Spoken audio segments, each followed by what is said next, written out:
ورتل القرآن ترتيلا te janga qur'ana e deggundiral sesa taw ina labti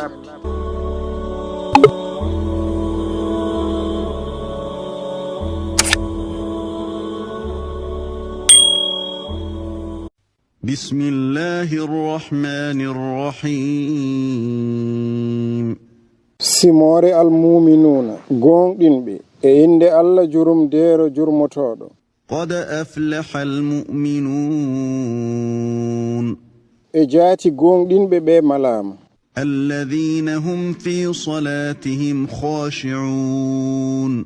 ɓen ngoni yankiniɓe nder julɗele mumen والذين هم عن اللغو معرضون ɓen ngoni ɗurniɓe ga fijindare والذين هم للزكاة فاعلون ɓen ngoni tottiroɓe asakal والذين هم لفروجهم حافظون ɓen ngoni renoɓe terɗe mumen إلا على أزواجهم أو ما ملكت أيمانهم فإنهم غير ملومين so wona tan faade e suddiɓe mumen walla ɗum ko ɓe jogiti e ñaame maɓɓe horɓe tigine kañum en gona ñiŋateɓe فمن ابتغى وراء ذلك فأولئك هم العادون kono kala on ɗaɓɓiɗɗo caggal ɗum wadde ko ɓen ngoni fantinoɓe والذين هم لأماناتهم وعهدهم راعون ɓen ngoni renoɓe faade e koolaji mumen e podoje mumen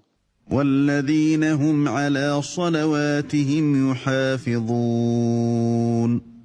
ɓen ngoni renoɓe faade e julɗele mumen أولئك هم الوارثون ɓen ngoni rontuyoɓe الذين يرثون الفردوس هم فيها خالدون ɓen ngoni rontuyoɓe nambu firdawsi ko nder toon ɓe ñiɓata ولقد خلقنا الإنسان من سلالة من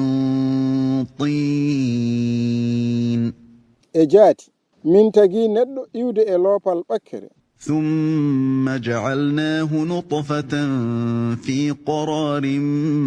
مكين reft min mbaɗi ɗum toɓɓere nder ñiɓirnde holninde